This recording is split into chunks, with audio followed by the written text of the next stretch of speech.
aren't able to be here. And I'll just say a little bit of an introduction about Davis Hankins, who I think most of us whose faces I see on this are familiar with Davis. He's a member of Rumple. His family are an active part of this church family. His wife Stephanie is on the church staff, and his 2 boys are very active in Rumple church life. He is now an associate professor at Appalachian State University, having received tenure this spring in the religion and philosophy department. His major area of expertise is Hebrew Bible, and has other areas of concentration at App State as well. And he's the one who designed this series for us, and invited his friends and colleagues to share as well. So we're really grateful for all of his energy and intentionality in putting this together. So we welcome you back, Davis, and we're grateful for not only your teaching today, but all your energy that you've put into this series. So I'm going to turn it over to Davis. Well, thank you, Kathy, and thanks everybody for being here. I just love how much interest there is in our church, and participation, and how many of you have shown up week after week, and I really appreciate it. And just love, my passion is just getting into the biblical text, and so I love having all of you so eager to do that. And I've received many emails from a number of you about your enjoyment of this. So anyway, I'm very grateful for you all. We're in a bit of a different place. Kathy mentioned the ideal cool mountain summer weather. We are not that, we're not there, and we're off the mountain, and it is toasty where I am. But we're glad to be connecting. I'm glad to be connecting with you via Zoom. And today we're to talk about Exodus 19 through 24. So a little catch up. This is our 4th week. We started off with the Exodus, the beginnings of the Exodus event in chapters 1 to 6. And then we turned to the plague stories in 7 to 12. And then last week, we focused in on the Passover and the crossing of the sea, and the liberation from Egypt and into the wilderness in chapters 15 through 18, which we didn't focus on as much. So I'm going to talk a bit, I'm just going to say a couple comments about those chapters. And then this week, we're supposed to talk about 19 to 24, which really gets us into the legal material in Exodus. And so another thing that I probably should say, I don't know if I've said this yet in our 4 weeks, but Exodus, the book on the whole, divides between 1 through 19, which is mostly narrative material, which is mostly what we focused on in our reading.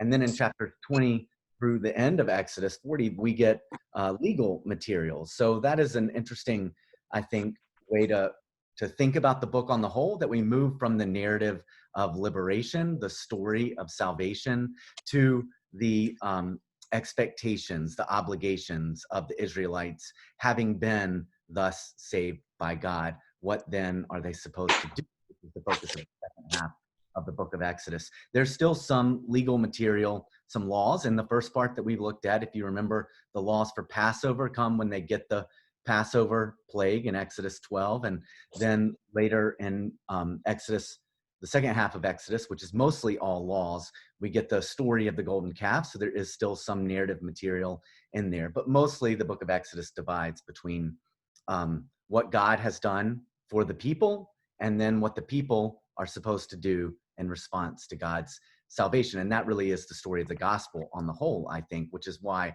as we've said many times, the Exodus provides this sort of paradigm for us to think about the life of faith.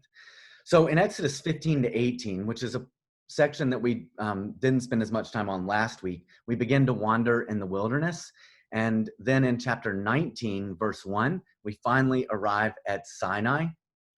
And Israel will remain at the Mount Sinai. And again, if you go to Israel, you may go on a trip into the desert, where traditionally there's this place that's identified as Mount Sinai, but scholars really have no idea what this mountain was. And in many ways, it is a kind of mythic mountain where the heavens meet the earth, the axis mundi, so to speak, the place where our lives on earth and God's life in heaven meet. And then, as we'll see, lots of crazy stuff happens when at that meeting place. And as we all know, of course, the place to meet God is in the mountains.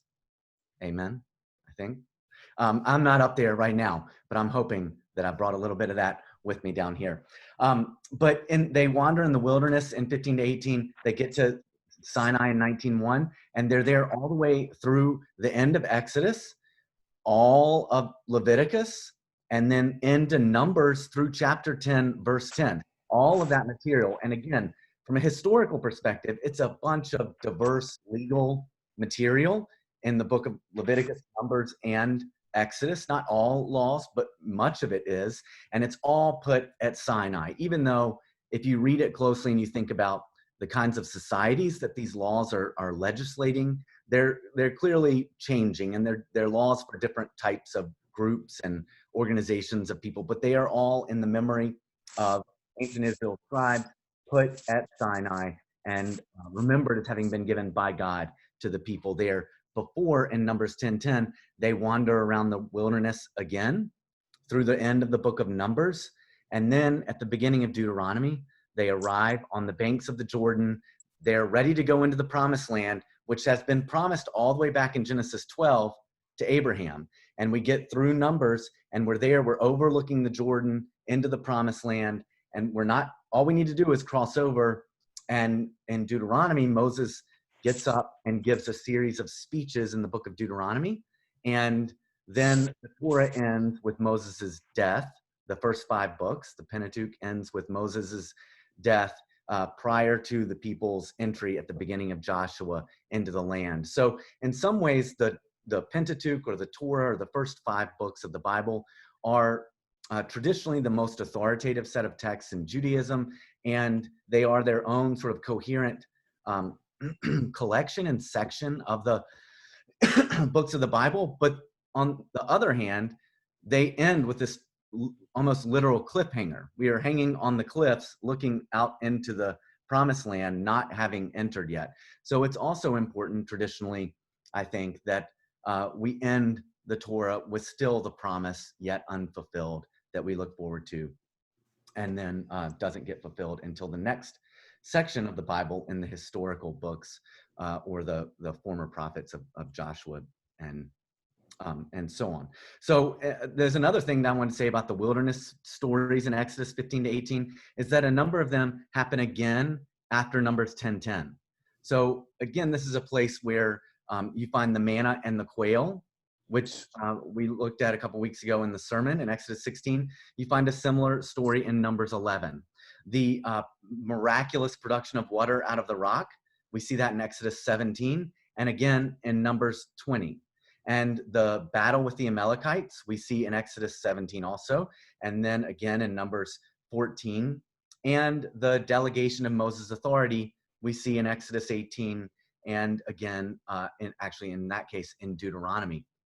So it's interesting that Israel has multiple memories of these various stories of wandering in the wilderness, and they put them on one and the other end of all of this ancient legal material in the Torah. Okay, in chapter 19, which is the beginning of the section that we were focusing on for today, we finally get to Sinai. Another thing, to go back to Exodus 3, which is where Moses sees the burning bush, and God promises Moses that he's going to save the Israelites, he's going to deliver them from their oppression, and the sign is going to be that he's going to bring Moses back to the same spot where he was. So the burning bush and Mount Sinai, where Moses receives the law, are actually the same physical geographical location in the memory of the text. And of course, when Moses gets the sign, "I'll bring you back here," it's not much of a sign because he has to just still act on faith and hopes that, yes, I will be brought back here to this place,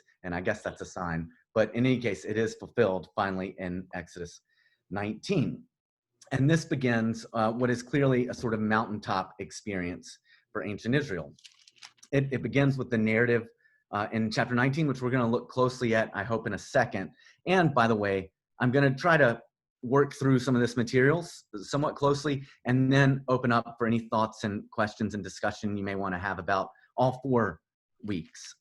So I'll try to keep mindful of the time and not just jabber on too long. So in chapter 19, we get this narrative introduction to Sinai with the people gathered together, and we'll look more closely at it in a second. And then in chapter 20 is probably the legal material that we all know best from the Torah. These are in so-called pole position. That's a NASCAR reference for us in North Carolina. These are the laws, the legal materials at the very start of all these other laws that follow. And they are what Kathy's going to focus on today in her sermon, right? The 10 words, the 10 commandments as they're introduced in that way. And that's sometimes referred to as decalogue, deca, of course, 10, and then logos, log, words. So they are the 10 words in chapter 20. And we get, at the beginning of chapter 20, and then following that, we get a number of other legal materials, probably the most ancient laws that we have in the Torah in Exodus 20, 22, and following up until 24, which returns to a sort of a narrative of sorts. I want to pause for a second and make a historical observation before diving in a bit more closely to the text. And that is that this is fascinating. This is not something I knew until seminary. I imagine most folks who even know those who know the 10 Commandments well probably don't know this. There's a form, like a genre, a way of writing something. We all know about, how you write "to whom it may concern," or, "dear sweetie," or "pumpkin," or however you want to write a love letter. And then you would expect to find, you know what to find in that form of a love letter or a business memo, "to whom it may concern," and so on. So there's a form to these laws, which is actually unique in the ancient Near East. And the form is a treaty form. So we all know, I think, the word covenant, and that probably is a resounding theological term for us, at least I hope it is, that Israel has these covenants with God, and they are promises. And Abraham gets a covenant in Genesis about having offspring and land, and the sign of the covenant is the circumcision of his offspring. Noah gets a covenant in the beginning of Genesis, and it is that God will never again destroy the earth with a flood, and the covenant is with Noah and all the animals and plants and the whole earth, and the sign of that covenant is the bow in the sky.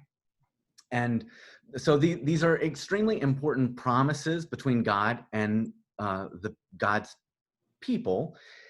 And we get another covenant here at Sinai.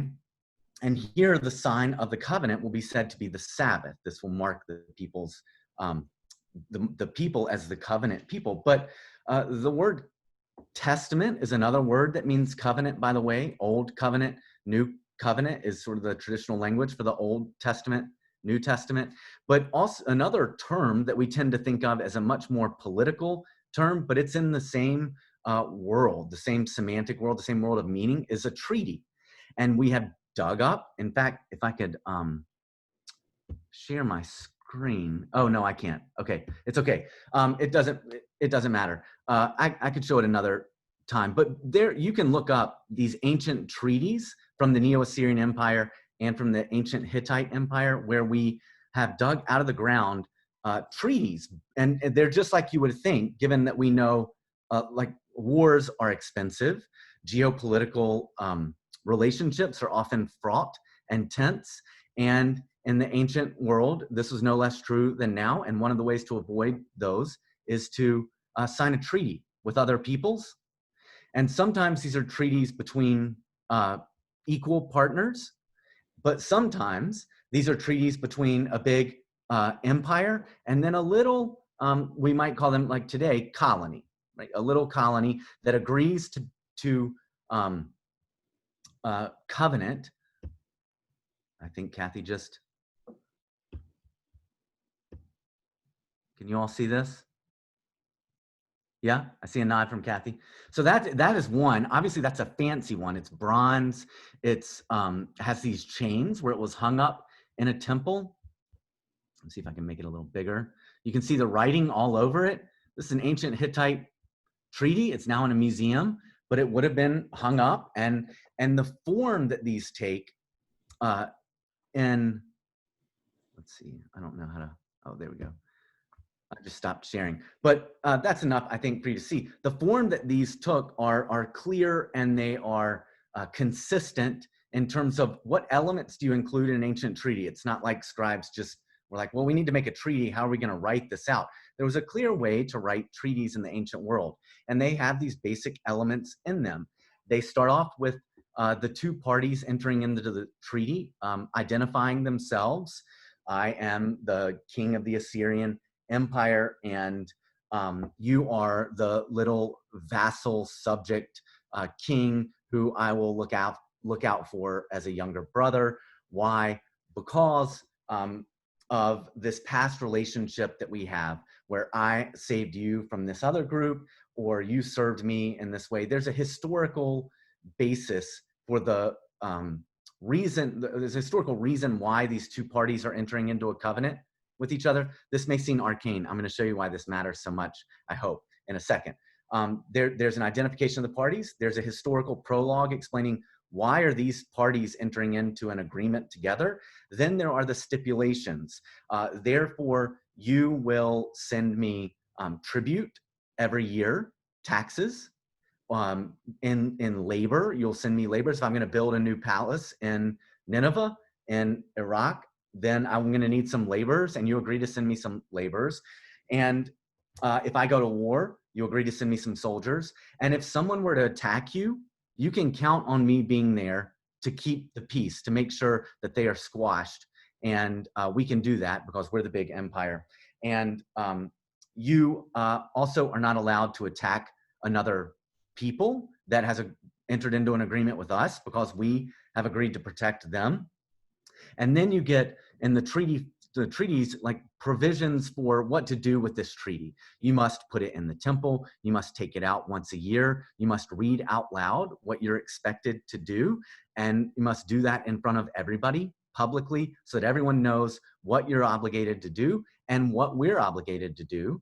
And that way, of course, if you're the king of this little people and you decide not to pay your taxes or not to send folks to this big, everyone knows that you're violating this treaty, and it could end up with some ramifications. So then there's an oath between the parties, and then they end with the blessings you will receive if you keep the covenant, and curses that will come upon you if you fail to keep the terms of the covenant, treaty, alliance, etc. So what ancient Israel did, and this is interestingly unique in the ancient Near East, is they took this form, which, as hopefully you can hear, is a totally what we would think of as secular geopolitical form of writing, a genre of literature, a treaty between political powers. And they used it, and no one else did this. They used it to articulate their theology, their commitment to God, their idea of who God was for them. They use that form of the unequal parties so that God is the big sovereign power, and they are all subject people. And so hopefully just in the 10 Commandments, you can hear the identification of the parties. We begin, I am the Lord your God. Who? You get the historical basis for the relationship between Israel and their God, who brought you up out of the land of Egypt. That is why you enter into a covenant with, not because, and again, we may think of other options here like ancient Greece, because you sit and you think philosophically about what God must be like if God is perfect and virtuous and yada, yada. That's not what ancient Israel did. Ancient Israel agreed to covenant with God, not for any philosophical reasons, not for any mystical, reflective reasons, but for historical reasons, because God had acted on their behalf to save them from slavery in Egypt. And then you get the stipulations. Therefore, you shall have no other gods before me. You shall not make idols. And then, of course, we get more and more stipulations and all of this legal material. And then in chapter 24, which is the end of the little unit that I asked you to read for today's, for this morning's class, we get Moses taking the book of the covenant, or the scroll of the covenant, as it's called in chapter 24, verse 7. And we're told that he wrote it down in 24:4. Again, this is just like in the ancient treaties where they're required to write it down, deposit it in a sacred place like the temple. Moses will deposit it in the ark in Deuteronomy, right? The tablets go into the box, and the box is an important sacred, and then they're taken out and read aloud to everyone. And we don't get oaths before divine witnesses, because, right, this is a covenant with God, not a covenant between two people with different gods. But interestingly, in Deuteronomy, Moses does call on heaven and earth to witness against himself and the people as they commit to keep the terms of the covenant. They commit to keep these laws. And then, just like you can't sign a treaty with Assyria and Egypt at the same time, hopefully that makes sense to everyone, right? You cannot be a servant of Assyria and within the Assyrian Empire, and then if you turn around and reach out to Egypt and agree to serve Egypt, then you are violating the terms of your covenant, which expects you to be faithful to your sovereign king, right? You are now seeking someone else's sovereignty, and maybe you're hoping that they will come to your aid if Assyria retaliates for your rebellion. Does that make sense to everyone in political terms? The nod? So that's that, and people sometimes, I think that this helps a lot with understanding some of the elements that you get in the text about Yahweh being a jealous God, punishing those who disobey, but being extremely faithful and showing steadfast love to those who obey. And then you get a long list of blessings and curses. If you keep the terms of this treaty, then you will live long in the land and prosper and flourish as a people. And if you don't, then eventually, of course, the big curse is that you will no longer have the land. You will be kicked out of the land, just as God is kicking out the people from the land before you enter it. So it matters to Israel's theology that it understands its relationship to God in these treaty or covenantal terms. First, by grounding their relationship to God in the historical acts of God's efforts at saving them. And then we understand Israel's ethic is also rooted in this theology. You are expected to look out for the other people. Like if one of your neighboring colonies gets attacked, then you're expected to send troops to help the imperial army protect them from foreign attack. And if you think about that, then how Israel did is to take that way of thinking and understand it in terms of their theology. So their ethic, their social ethic, they're concerned with their neighbors, the limits on like whether they can harm their neighbors or prey upon their neighbors. All of that is rooted in this sense of the treaty, that we are obliged to God, and that part of our obligations to God include our obligations to our neighbors. And then also, just as you can't serve two lords simultaneously, so too the jealousy of Israel's God is not some sort of petty jealousy. That's sort of the point here, right? This is a God who knows that you have concrete social obligations, political obligations, economic obligations as a result of your relationship with that God. And also, incidentally, later on, we will see many in ancient Israel being strongly reticent about having a human king, in part because they already have a king. It is not a human, and as we now know, right now we see Israel's understanding their God as a king, the way that kings were understood. And so there will be great reluctance about whether having a human king is a violation of their obligations to their divine king. All right, and finally, last thing I want to say about this sort of setting up the treaty, the ancient Near Eastern treaties and Israel's laws as formed in a way by this treaty form, is that it helps us avoid sort of sappy, sentimental ways of thinking about the commandments to love God and to love your neighbor, which of course, when Jesus is asked what are the most important commandments, he says, love God and love your neighbor, and all the rest hang on those two. And this love language is also used in these ancient treaties. So we know that it's not a matter simply of affective or emotional or sentimental sorts of love. You're not expected to really, deeply care about the Assyrian king you're sending your taxes to every year, right? If you're expected to love the Assyrian king, and in the same way you're expected to love God, then what we know that means is you are expected to be tenacious in your solidarity to the terms of the covenant.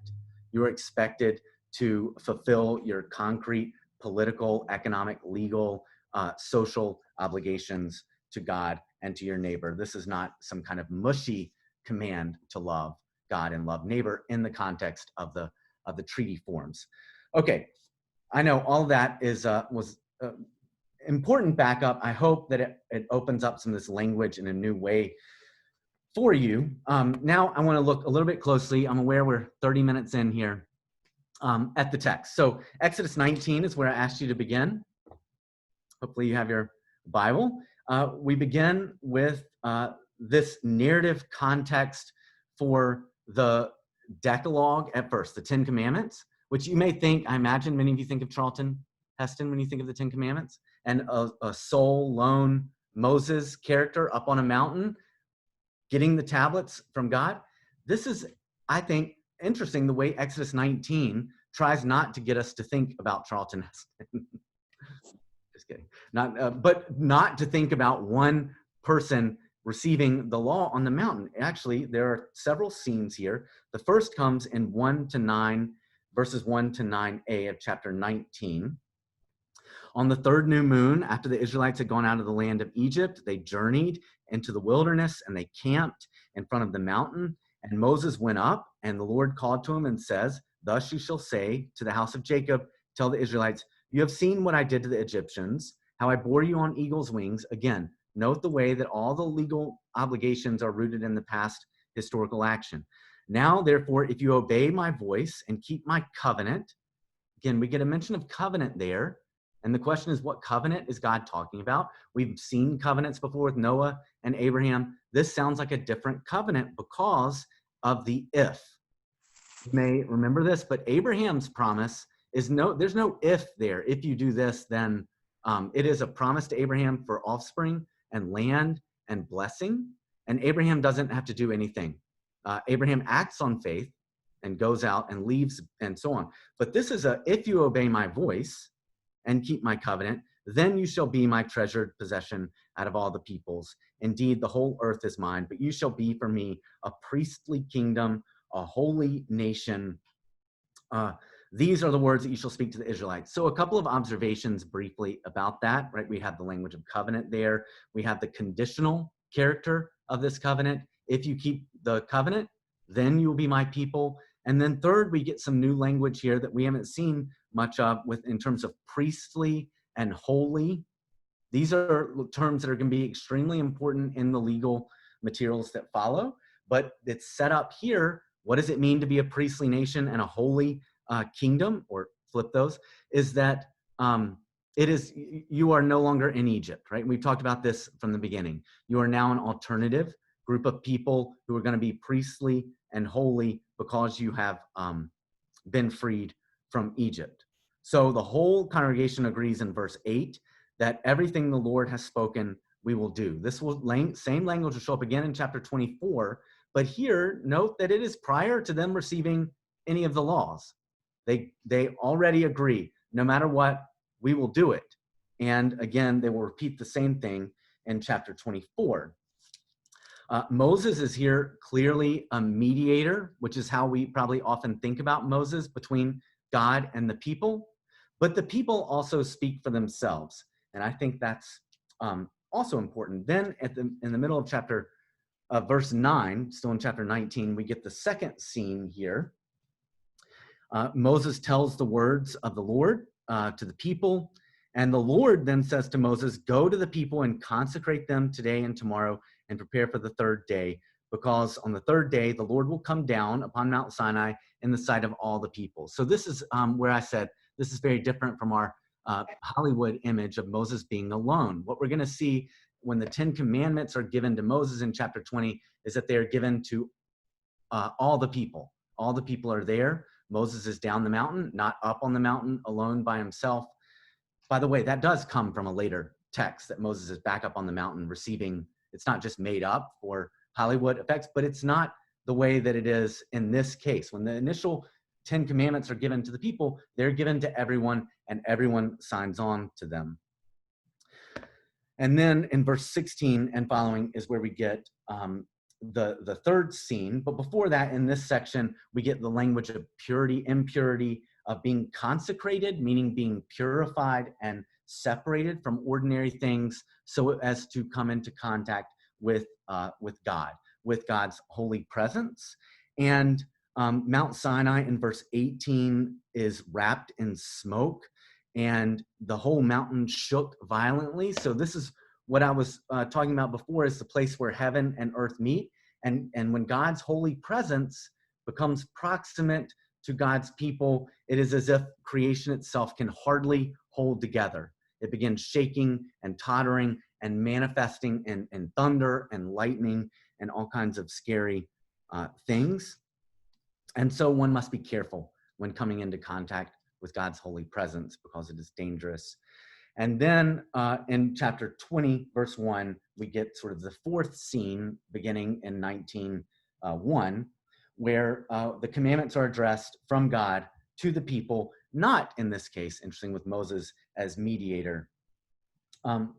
The 10 Commandments, does anybody have well, I know this isn't a great discussion format, but if you might have a Bible like I do with a chart. If you can see that, you can at least make out that it's a chart, and it has most Jewish traditions in one column, Eastern Orthodox, Anglican, and Protestant churches in another, and then Roman Catholic and Lutheran churches in another. So what you'll find is that these are called the 10 words, but if you tried to create your own list of 10, presumably that means something like what we now know as 10 commandments, right? These are the 10 things that you're supposed to do. But if you tried to list out what are the 10, it's not clear in the text which is number 1, which is number 2, which is number 3. How do you get 10? There are many more than 10 just imperatives. If you just want to line out the number of commands that Israel receives, they're much more than 10. So they're set up as 10, they're introduced as 10, but it's unclear what the 10 are. So anytime that you find one of those little booklets with the 10 commandments, or if you want to hang them on the courthouse walls. I remember when I was in Georgia, we had a congressperson who, that was his one piece of legislation that he introduced, was to hang the 10 commandments up on courthouse. Anyway, he was asked what the 10 commandments were, and he could name 3 of them. He didn't really care about the 10 commandments. That's the point. But anytime that you find 10 commandments listed, it's always a construal of a particular tradition. And not all Christians number them the same. And Jews number them slightly, Jewish traditions number them slightly differently. And so that's an exercise I've sometimes asked my students to do, is write them out. What are the 10?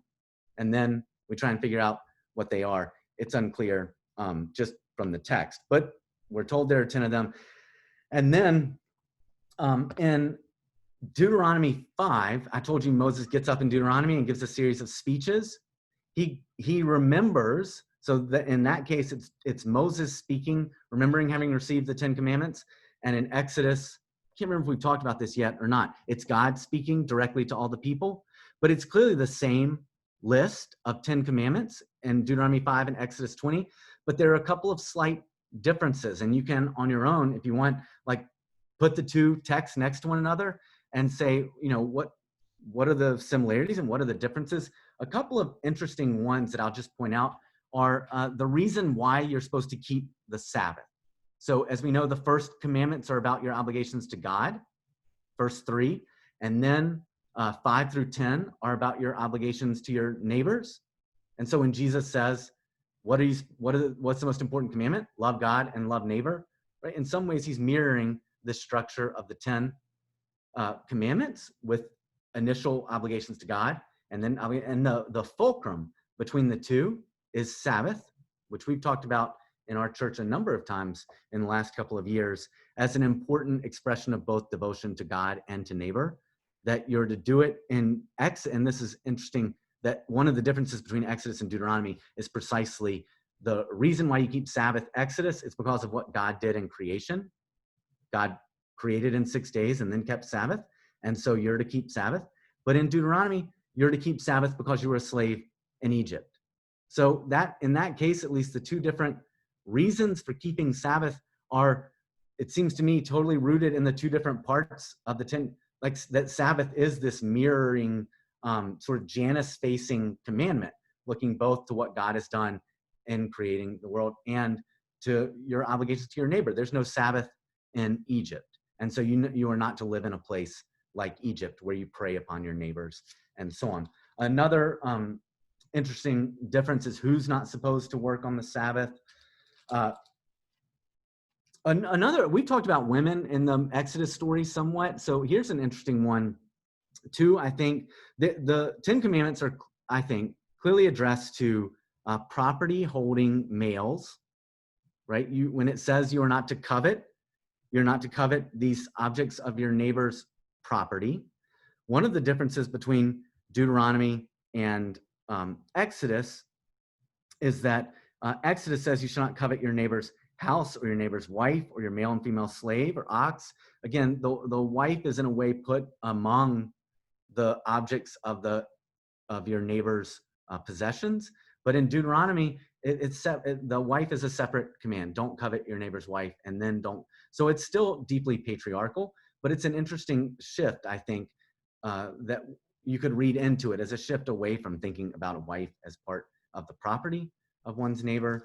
There's much more we could say, but in Exodus 20:22 and all the way through 23:33, we get what most scholars think is the most ancient collection of Israel's laws.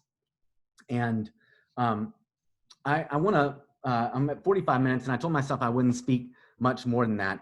Let me simply say, and then we can open up to discussion. I want to hear from you what you've enjoyed from the series, that when you think about laws in ancient, in societies, ancient or not, you can think about them as, what are you allowed to do? What are you prohibited from doing? What are you required to do in any society at any given time? And that's an interesting, just historical inquiry. Like what are the laws?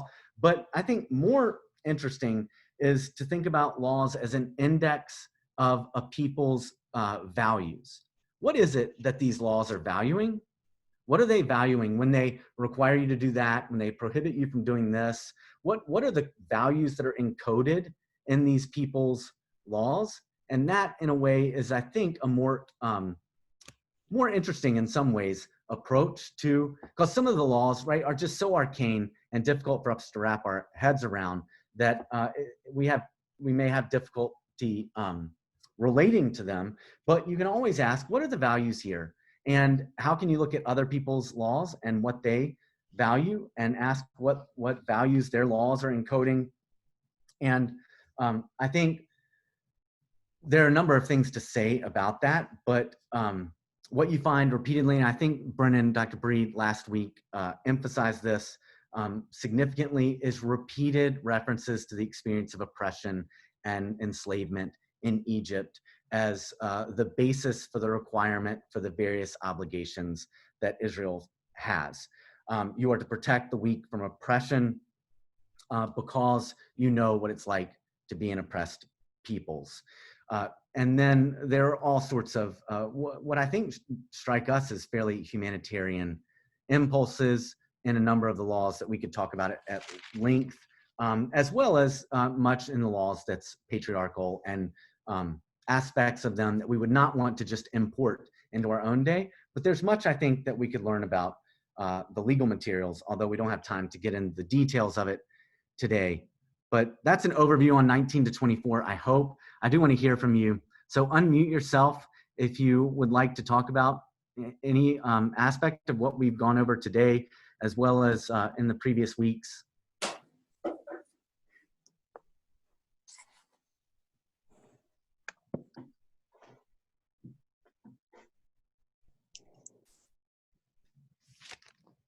Don't be shy. There's got to be questions out there. I have one, Davis. We've learned that there are significances other than just the number itself to numbers like 3 and 7 and so forth. And I just wondered if scholars attach any significance to the number 10 because of the plagues and the 10 commandments. Yeah, I think you're right. Yeah, there are. There's a penchant for these round numbers. 40 is another one, right? The 40 years in the wilderness is representative of a generation. And then you find differences where, in some texts it's not quite 40, but you round up because that's a way of referring. So yeah, I think 10 is a significant number, and 7, like you said, is another one. And you can look at different texts where they show up and ask, but like with, it's 40 years, not quite 40 years. Are there 10? Yes, we're told there are 10, but what are the 10? It's not clear. But in a sense, it's a way of marking off, I think, the collection itself and many think it probably circulated independently, right? We have these two slightly different versions of it in Deuteronomy and in Exodus, and maybe that's because they circulated as its own little collection of laws independently of the narrative framework and the other materials around it. Yeah. Davis, Kim, in chapter 23, it gives you some good, I think, some really basic, be nice to your fellow man type advice. It's kind of straightforward, and it doesn't seem to be so tied down with things that are so dated. It doesn't date itself. I manage a lot of condominiums, and the condominiums that have a lot of trouble are the ones that have lots of rules. And I think it would be great if I could just use these. Like verse 1 through about 4. If they would just treat people like this is telling you to treat, not to be judgmental about poor people, not to judge. I think this is great. Yeah. Thank you for making us read this again. Yeah. I agree. And it's the stuff that seems very relatable to us is right along stuff that may seem quite foreign and alien, or what we tend to separate as sort of church law, cultic law, ritual laws from civil laws and criminal laws. We tend to think of these as separate legal, but they're all, you get one and then the other and then the other. And so, but I agree. Sometimes you find that, even when you come up, the verse 4 that you're pointing out, when you come upon your enemies, ox or donkey going astray, you got to get off your donkey and go get your enemy's ox or donkey and take it back. Take it home. Yeah. Yeah. What's wrong with you that you would see your enemy's donkey and not go get it? Can you imagine Congress passing a law like that? No, you can't.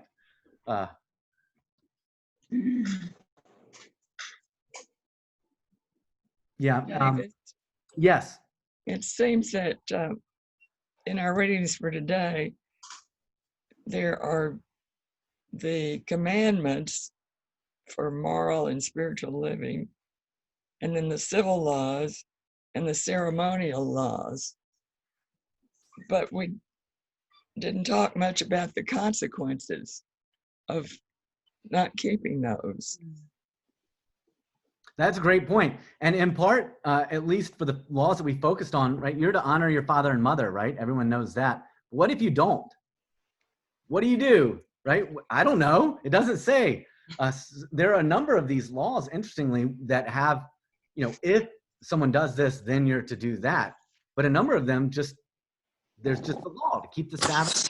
Well, didn't it say for long life, honor your father and mother? Right. Yeah. We might get a motivating reason for doing it, but that's not the same as what's the punishment if you don't. Back when I was growing up, if I dishonored my mother and father, I'd get a spanking. Yeah. Go by the woodshed. We don't get a woodshed punishment here, but so there's a lot in this legal material that is not stipulated, I think, that we are curious about, right? So sometimes these are referred to as law codes. This section from Exodus 20 verse 22 through 23:33 is sometimes called the covenant code.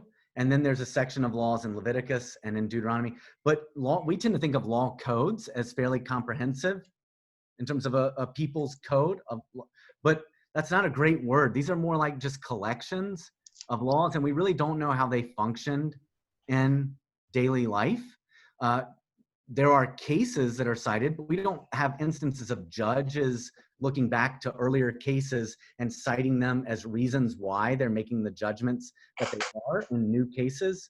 So it's very unclear to us as historians how these laws functioned in everyday life. They could have been, it doesn't seem like we can't just import our own sense of how laws function in our own courts today on ancient Israel. These might have been collections of legal materials that had as much to do with establishing like values and norms, and maybe didn't function the way we think of case laws functioning in society to kind of guide a court's judgments. So there are lots of historical questions I think that we don't know the answers to.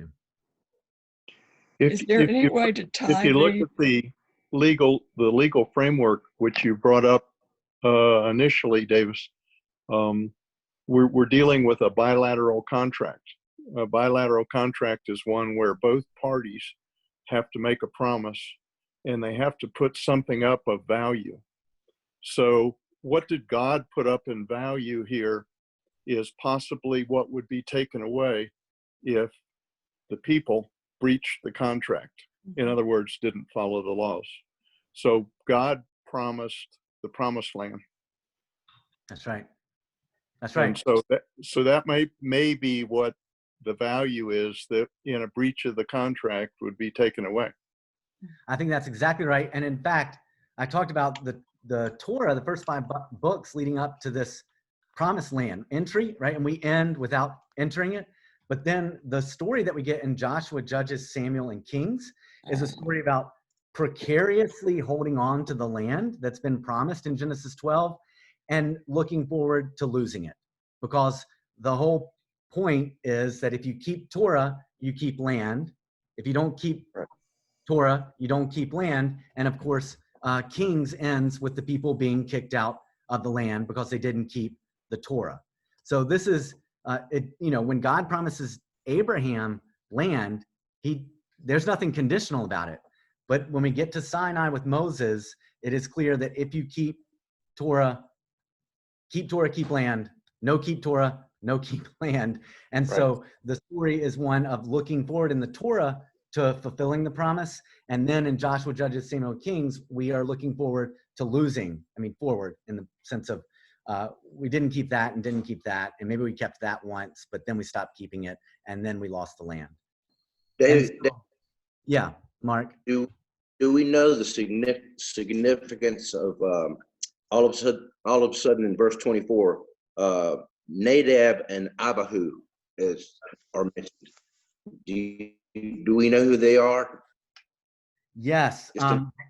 Yeah, they are Aaron's sons who have a very tragic story in Numbers 11, I think, of bringing what's called strange fire.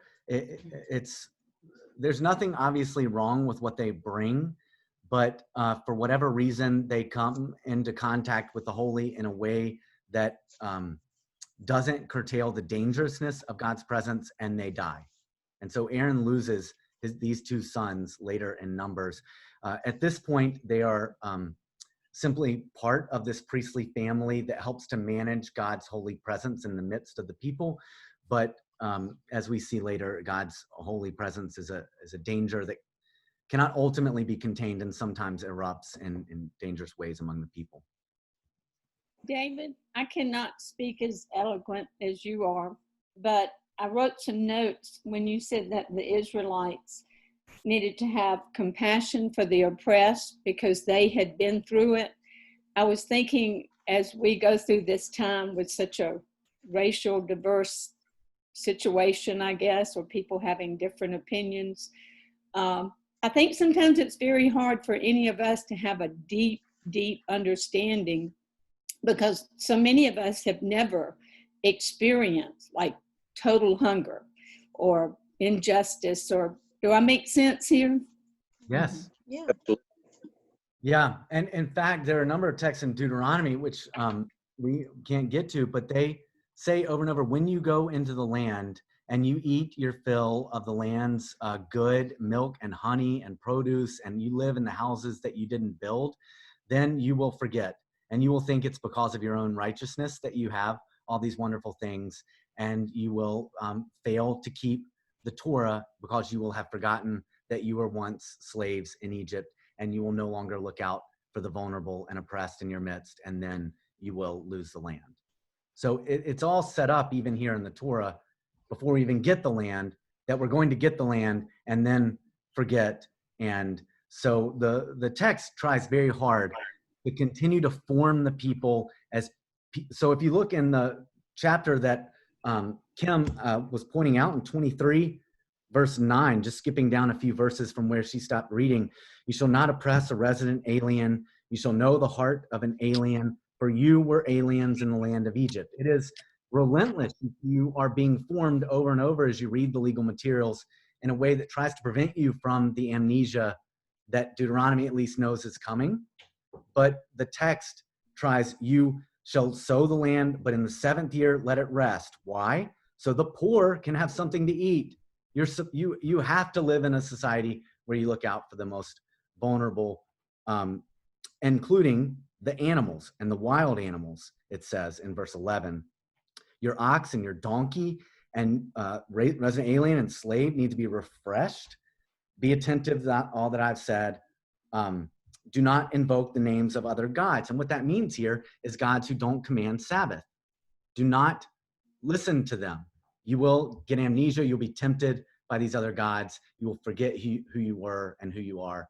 And so anyway, just to say, Betty, I think you're exactly right. The text tries to keep forming the people as having their identity rooted in these experiences that will cause them to be extremely sensitive to their neighbor's plight, and to think of their society as just or unjust on the basis of whether they take care of the most vulnerable in their midst, and not how the majority is doing, but how the most vulnerable doing. And yet the text knows that we are extremely vulnerable to amnesia. Just as an observation, and I don't know that everyone sees this, but this is kind of how I'm seeing where we are in our world today. It would appear that we have certainly lost touch with love thy neighbor as thyself, and that at least I take that Amen. to mean that it is as important. My health is as important as everyone else's health is. Not that my health is more important than anyone else. And it would appear to me that we have lost touch with that in particular part of the 10 Commandments. Well, and the 10 Commandments as a whole, does that apply to our pandemic today? As consequences, we're told that God doesn't necessarily cause calamities, but he allows them to happen. I can't get up again.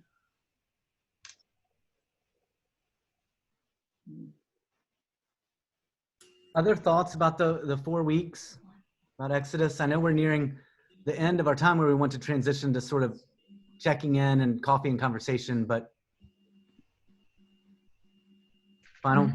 Davis, I'm going to reach far into my faded memory banks, and at some point I've heard or read or seen a movie or TV show or something about the Holy Grail and other stuff being down in Africa, and so the cradle of civilization really occurring down in Africa. Is it possible that the Bible, the Old Testament Bible writers went the wrong direction and they went down? Mount Sinai is actually Mount Kilimanjaro. I don't know. Again, it's difficult to say what direction they're going and where they are, but yeah, I think that the covenant can be lived out in many different places. You know, to piggyback on what Barbara said, it's repeated over and over in Exodus that God hears the cries of a people. He does hear the cry. Yeah, that's right. Even when it's not a cry to God. Yeah. And maybe an answer is in 23, it's about verse 15. No one is to appear before me empty-handed. Oh my gosh, we need to remember that. Yeah. There's your stewardship text, Kathy. Yeah.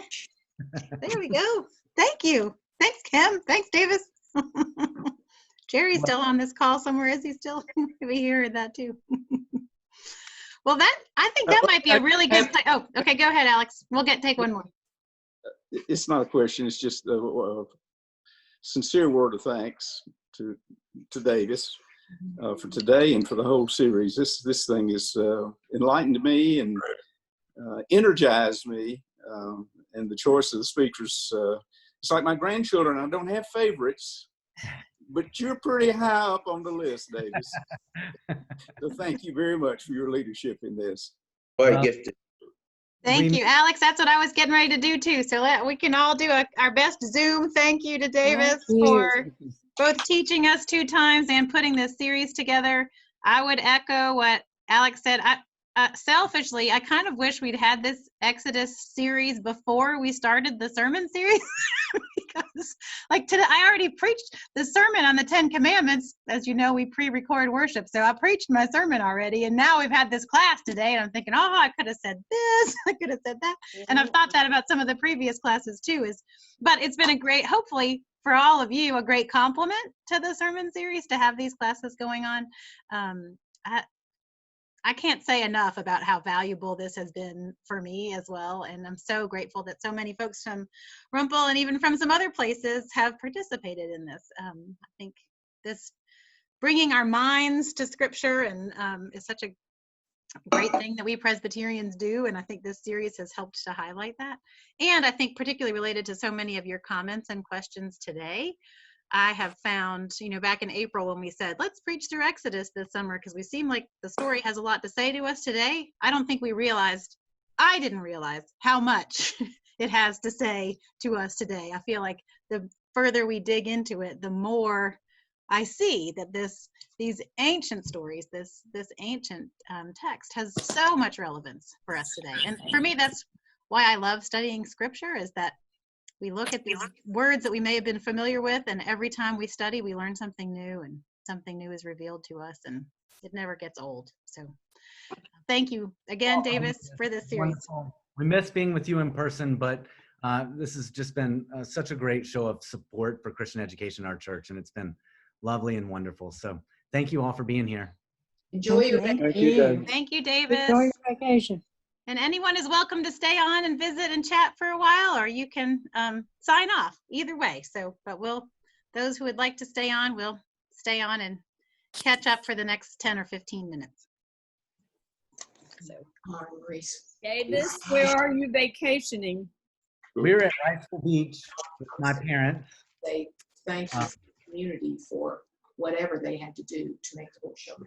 And I know. So we usually come here every summer at least once with my parents, and we have been coming here I've been coming for over 20 years. So it's a great spot for us. We're trying to just stay in our house and go to the beach and the dock and stay safe, stay to ourselves. But it is nice to get to the beach and to get away after spending, so long up in Boone in our home. We've been thinking about Kathy, though. Kathy being from Wilmington, enjoying the mountain air now. It's very different weather, that's for sure. And I think I prefer this mountain weather after years of sweating down east in the eastern part of the state. This time of the year, particularly, sometimes in January, I long for Wilmington weather, but this time of the year, definitely not. Definitely not. Morris Ewing, Kim has a message for you. Yes, it's good to see you. Will you please, as from the community, thank you to the board of directors for the horse show. We so appreciate, and maybe we haven't appreciated so much in the past, but we sure do now. Thank you for bringing prosperity back to Blowing Rock. I can happily deliver that message. Please do. In fact, I'm headed there momentarily. So I appreciate you saying that as well. I have seen so many of the young participants on the trails, and They all are, it's just so great to see them out in their habits, you know, ready to go, all excited about their competition. And they brought more spirit back to Blowing Rock. Thank you. Well, don't thank me, but a lot of people worked on this, and it has been, I will tell you, this is not self-serving in any way, but it has been an arduous undertaking to do this event with the restrictions that we have on it. Yeah. It's been, you know, I think I wrote somebody on that, Cully, maybe it was, or somebody the other day, and it's been a challenge, and they are monitoring us and disciplining us all the way from Lexington, where the Federation is. We're getting fussed at and banged on, and yeah. I know what it takes for the chamber just to put on the little mini art in the park that we put on. Yeah, so it's. I can't even imagine what you're doing every single day. Well, you can add 400 horses and you get some idea. Thank you so much for the comment. I'll see that others hear that. Thank you. Does anybody have any other sort of personal news or announcements or anything that you want to make sure you share with folks today? Is today the last day that we'll hear Evan? Oh. Yes, I mean, at least for now. I mean, we hope that this isn't the last day that we'll get to enjoy Evan's beautiful voice, but at least for now, we expect that it will be maybe for a good while. He's working hard to try to get a full-time job and realizes that there are more possibilities for that in the Raleigh area than there are up here. And so he's and that's mostly his been home back in Raleigh. anyway, isn't it? Yes, that's where he came up here from. So he came back up here this week, so he was able to share in Dawn's service on Wednesday and then record a solo for worship today too. So you'll definitely be blessed by his incredible talents in worship again this morning. Yeah. Well, I want to make, since there's a small group here, we'll try to find more places to announce this. I do say something about it in worship too, but this COVID-19 requires all kinds of creativity of us. And so the session put their creative minds to work on Monday night to figure out how we could follow Presbyterian polity in Salem Presbytery and do the work of the church. And so the session is called a congregational meeting for 12:30 on August the 9th. That congregational meeting will not look like any other congregational meeting that any of us have probably ever been a part of, I don't think, because if you come, and we hope you will if you are a full member, because we need to have a quorum, which is between about 40 and 45 people, you're going to come in your car and you won't get out of your car. Well, some elders will be there to help you line your cars up so you're spaced out.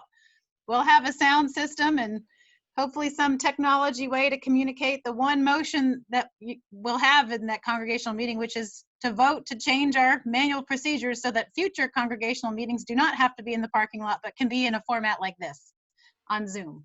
As you might imagine, no Presbyterian Book of Order, no church's manual of procedures had any kind of allowance for virtual things like we're doing now. So the session had to allow for their meetings to happen that way, and the congregation has to vote to change the manual of procedures so that future congregational meetings can happen that way. So I'm trying to think of it as kind of an adventure and fun that we can all drive our cars into the parking lot and have a congregational meeting. Kathy, does the manual say that you have to have it physically at the church? That's what the denominational, so that when all of this COVID happened, the stated clerk of the denomination did a bunch of interpretation of things, like we're allowed to do communion online now. That was one of his interpretations. His interpretation about congregational meetings is interpreted different ways in different places. The stated clerk of this presbytery says that his interpretation of what the General Assembly is allowed is that, yes, you can move to a virtual meeting, but you can't vote to move to virtual meetings from a virtual meeting. You have to move to virtual meetings from an in-person meeting. Will that Does be that make during the sense, worship David? hour? Pardon? Will that be during the worship hour? 12:30. The session set the meeting for 12:30 so that people can worship and then get in their car or maybe grab a bite to eat and get in their car and come over and be here it shouldn't take us 5 minutes. I mean, it won't be lengthy, but then future congregational meetings, like to hear a report from the Associate Pastor Nominating Committee, to elect elders for the class of 2023, those can happen by Zoom. So we just have to have this one in-person meeting to allow future meetings to happen electronically. So, yes, Can we give proxies? no. Just like you couldn't for a congregational meeting in the sanctuary. You can't give proxies for this. And you won't be able to for virtual meetings either. Virtual meetings will happen just like they would happen in the sanctuary. You have to be present, whether you're on a telephone or on the screen, to actually be a part ride of up the on meeting. one of Morris's horses. Well, you could. There you go. You have to stay socially distanced, though. I guess if you're up really high on the horse, you'd be 6 feet away or more than somebody, right? Yeah. Seems like there was something else I wanted to make sure I mentioned to everybody, but I cannot remember what that is. So, I would appreciate prayers on Wednesday. yes. We will. Mark's having knee replaced. Oh, So we'll remember Mark for sure. Beautiful job with Don Sanders' service, Kathy. That was lovely. It was.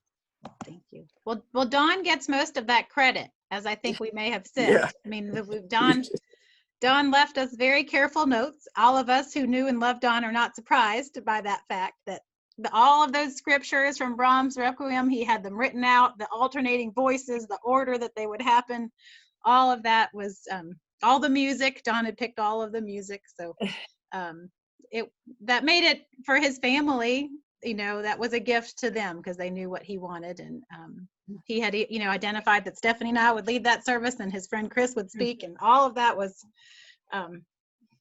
clearly laid out. So we just tried to follow through with what he had hoped for. Is that available now for us to view? Yes, it's on the YouTube page, the church's YouTube page. So even if you don't regularly get that, if you can get onto YouTube and you just put Rumple Memorial Presbyterian Church in there, it'll come up in the videos that are on there. We had some technical difficulties. Internet. Live streaming. I happen to remember the book that his student Chris, who spoke, said he keeps on his desk. Is it Pieces the Way or something like that? I wrote it down, but I don't have it here in front of me. Okay. It's something like that, Pieces Or the Way. a cause. Not the one he wrote, but a book that his students studied from. Oh, Chris had a book in his hand when he was speaking that he said was part of that Nobel Peace Prize class he had with Don. And I remember Stephanie mentioned it to me and Carol, and so you might write her. She might have it written down. Another thing Stephanie mentioned from the funeral, which I thought was touching, was that I wasn't there. I mean, they really tried to limit the number of folks who were there, but he had a number of family members who were able to be in the sanctuary for the service. And Stephanie said that they didn't plan it this way, but they happened to sit on that pew where Don always sat. Which really, yeah. Neat. Kathy, I think you had a covenant with Don. Yes, that's right. We did. We had an agreement about what that service would look like. Yes. Yeah.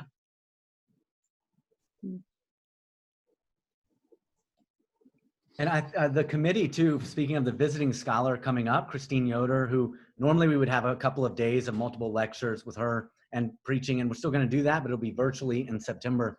But I think, Kathy, I'm right about this, right? The committee agreed to make this year's lectures in memory of Don.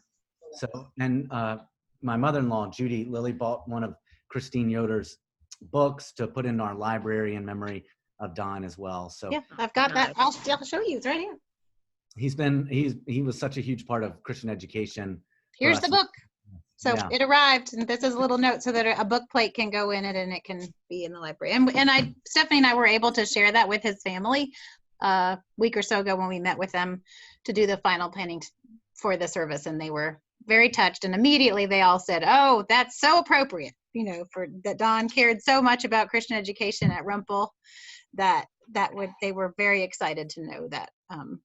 What this is year's the lecture title? of this book? Yeah.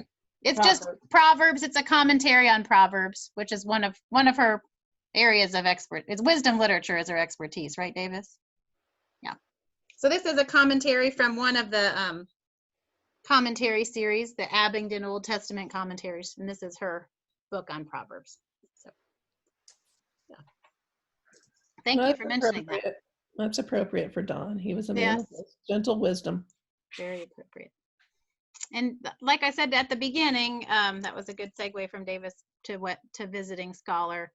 This month's Slate and Stone, which will go out at the end of this coming week, will have all the details about that schedule. The schedule is fairly similar to what the Visiting Scholar program has been the last couple of years, a little bit of a tweak for that, and hopes to accommodate more people's schedules who are still working during the day. But Dr. Yoder will do a question and answer with Davis during Sunday school at the same time.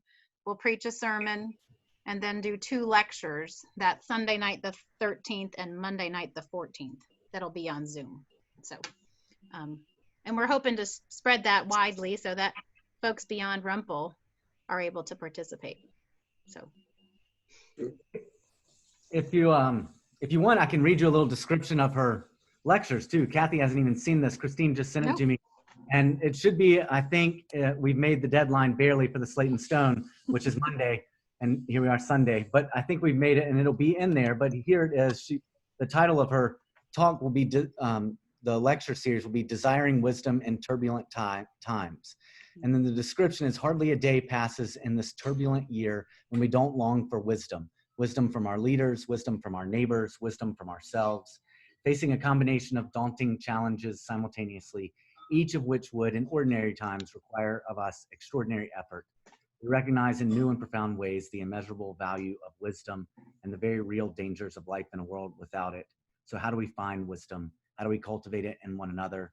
These lectures explore how the sages of ancient Israel pondered those questions during their own tumultuous times, how they conceived of and fostered the desire and search for wisdom. We will focus particularly on the personification of wisdom and central metaphors that the sages used over centuries to motivate the search for her. Metaphors of hunger, thirst, and taste, of paths and ways and spaces and places, of artistry, hidden treasures, and precious gems. The result is a stunning and complex portrait that challenges and inspires our longing for an urgent pursuit of wisdom so that all might flourish. So that sounds great to me. wow. Yes. Yeah. Promises to be another great couple of days of learning, just like this series has been. Well, I'm mindful of the time, and as I seem to say every Sunday, I know it takes me a minute to transition from this platform to Facebook or YouTube, and or maybe grab a glass of water or whatever.